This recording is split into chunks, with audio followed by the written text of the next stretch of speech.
So another project I've been meaning to do was a video of the Agerat Ramba, which is found in the Philis Kolpeh in the back.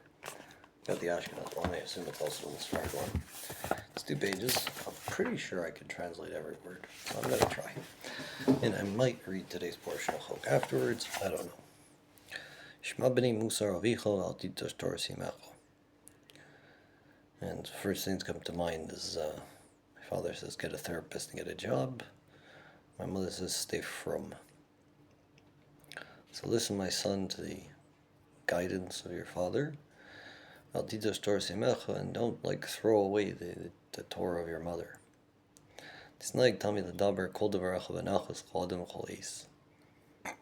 Custom yourself, habituate yourself always to say whatever you're going to say pleasantly to any person at any time. And through that, you will be saved from anger, which is a bad attribute to make people sin, which causes people to sin. As our rabbis of blessed memory have said, that anybody who gets angry, all sorts of hells rule over him. It says, remove anger from your heart, and remove evil from your flesh, and there is no bad except for hell, as the verse says, and also a wicked person on the day of bad. Check out the commentary to see what that's talking about.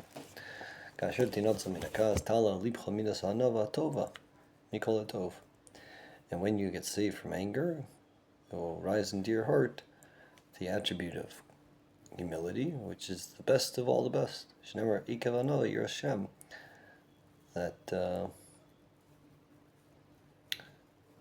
That after humility comes fear of God.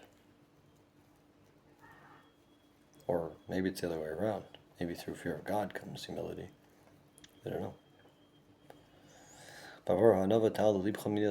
No, apparently that through humility will come fear of God. Because you will constantly put on your heart, where do you come from? And where are you going? In your life, you're no more than a worm. Not sure what the difference between Rima and Saleh is, but that's what you are in your life, and how much more so after death. You're worm food.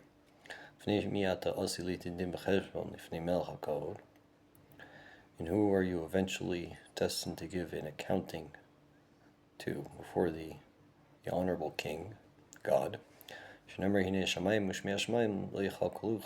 verse says, behold the heavens and the heavens of the heavens. I don't know what Yichalkalucha means. Will sustain you? I don't know. So too the hearts of man. Another verse, God says that behold the heavens and the earth I fill.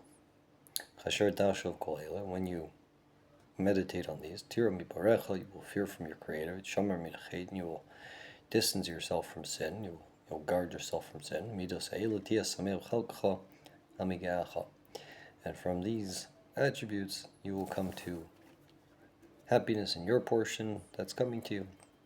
And when you habituate yourself with this attribute of humility, to be embarrassed and too fearful from the sin, then the divine spirit will hover over you, so to speak. Which is interesting. I think the Tanya says that this is like the lower level of fear of God. And the Ziv is I can't remember right now. And honor and the life of the world to come. Now my son, know and seek that when a person's heart is haughty over other creatures, he lessens the kingship of heaven,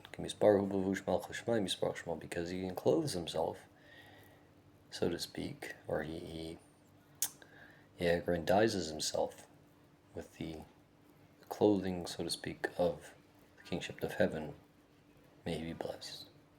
May God be blessed. As the verse says, that God clothes himself in haughtiness. Why should a person's heart, why should a person be haughty? Sure, if he's wealthy, Hashem makes poor and Hashem makes wealthy. And if it's with honor, that belongs to God. As the verse says, that wealth and honor is by God. How can he aggrandize himself with the honor of his creator, with the honor of his owner? If it's with wisdom, that he removes speech from those who are faithful, and the reasoning of elders he removes. Turns out everything is equal.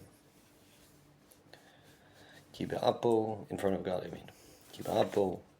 game, that with his anger he lowers the haughty, and in his will he raises up those who are lowly. And therefore you should lower yourself.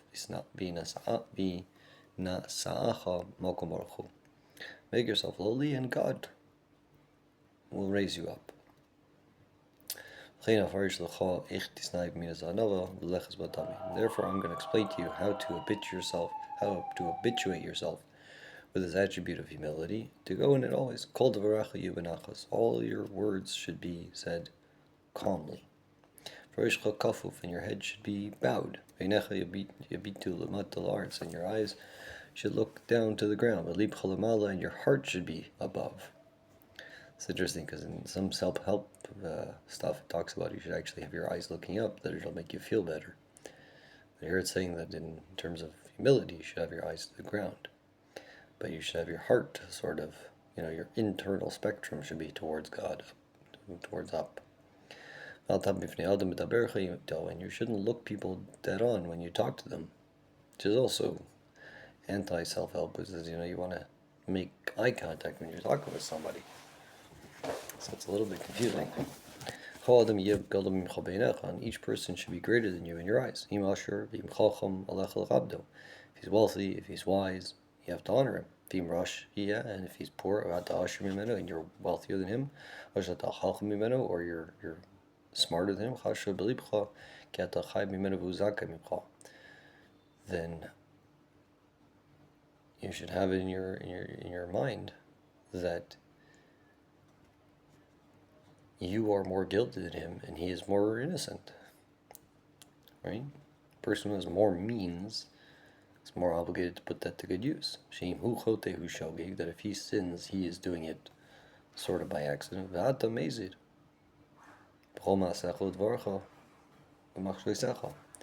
And you're considered guilty in everything you do, in your speech and your thoughts. And at all times you should think in your heart that you're standing before God, and his presence is upon you. That his honor fills the world. And your words should be with awe and with fear, like a slave before his master. And you should be embarrassed before all people. And if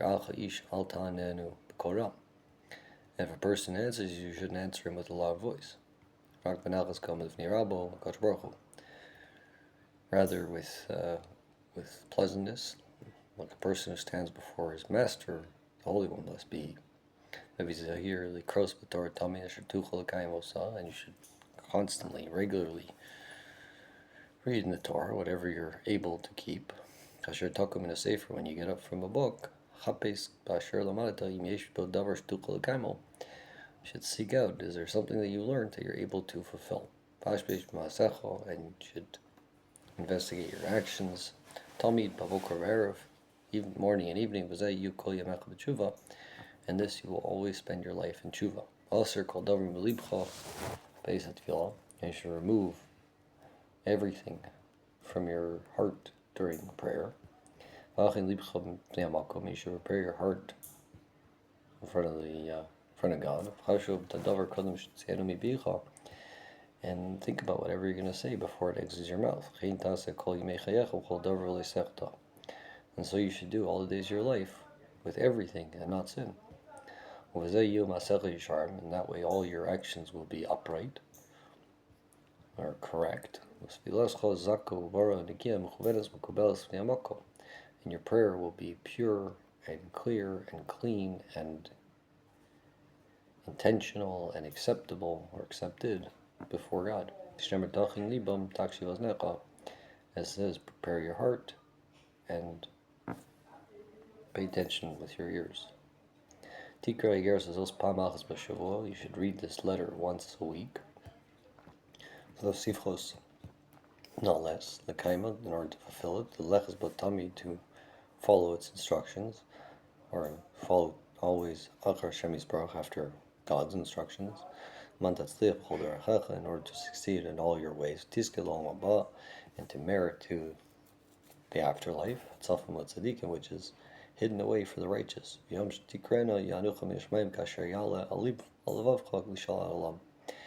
the day you read it, they should answer you from heaven, whatever comes upon your heart, whatever you request, forever. I'm not sure that my requests are so fantastic or so right.